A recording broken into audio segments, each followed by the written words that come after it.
Shalom Ubracha, nous poursuivons aujourd'hui avec la 8e Mishnah du 5e Pérek. La Mishnah nous enseigne Anshe Ir Gidola, Malchim et Kol Ir Ktana. La Mishnah nous parle d'un cas où il y a une petite ville qui est dans les 2000 amot de la grande ville.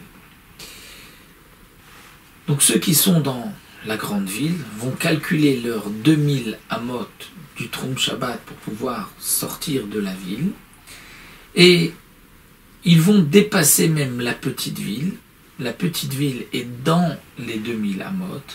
Alors Matrim et Kol Ir Ktana, ils pourront marcher toute la petite ville et continuer ensuite le compte des 2000 amot, parce que la petite ville n'est que comme 4 amot pour les habitants de la grande ville. Pourquoi? Parce que le Troum des 2000 amot de la grande ville dépasse la petite ville. Donc la petite ville, c'est une halakha, les Chachamim ont dit, elle ne devient que comme Arba amot. Donc même si la petite ville faisait 1000 amas, on va dire qu'il y a une grande ville, donc on calcule à la fin de la grande ville 2000 amot, après 500 amot, on arrive à la petite ville. La petite ville fait 1000 amas. Donc lorsqu'on a terminé, on est sorti de la petite ville, on n'est que à 1500 amot de la grande ville, eh bien on va considérer qu'on n'a marché que 504 amot. Et donc nous avons maintenant 1496 amot encore après la petite ville.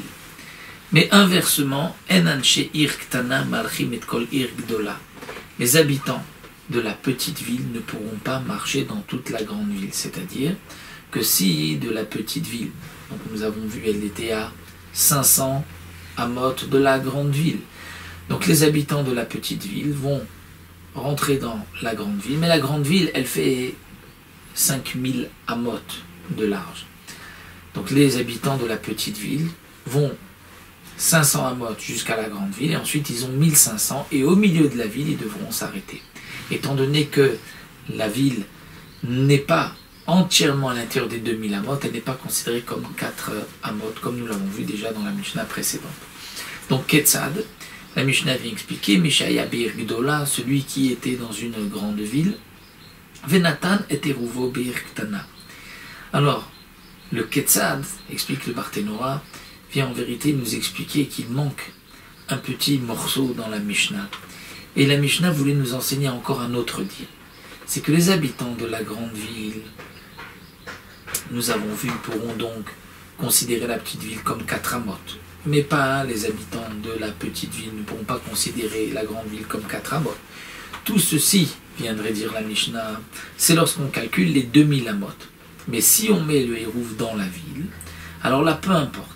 Aussi bien si les habitants de la grande ville ont mis leur hérouv dans la petite ville, ou les habitants de la petite ville ont mis le hérouv dans la grande ville, ils pourront donc marcher dans la ville où ils ont mis leur hérouv comme si toute la ville fait 4 amot. Et donc ça, c'est ce que la Mishnah vient expliquer. Ketzad, Mishaya Bir Gdola Natanevo Bir Ktana, celui qui était dans la grande ville, la mission est dans la petite ville. Ou bien Bir Ktana Natanevo Bir Gdola, il est dans la petite ville, la mission est dans la grande ville. Ma'alech et Kula Vechutzala al Paimama. Donc il pourra marcher toute la ville où il a mis son hérouv comme si elle ne faisait que 4 amot, et ensuite continuer à calculer les 2000 amot. Rabbi Akiva Omer non, Elo Elami Makom Hérouvo al Paimama. Rabbi Akiva dit non. Rabbi Akiva n'est pas d'accord avec Tanakama, et il pense que le hérouv ne va pas rendre la ville où est posé le hérouv comme 4 amot.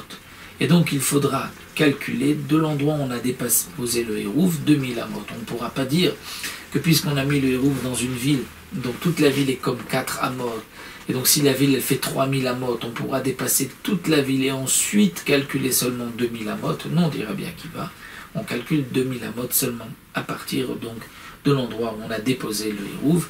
Donc Rabbi Akiva étant plus mahmir, le Barthénora précise que la halakha n'est pas comme Rabbi Akiva. Donc là, la Mishnah nous a juste donc un petit peu rapporté cette marloquette entre Rabbi Akiva et les Chachamim, mais dans la Mishnah tête que nous verrons la prochaine fois, nous verrons les arguments qu'apporte Rabbi Akiva aux Chachamim.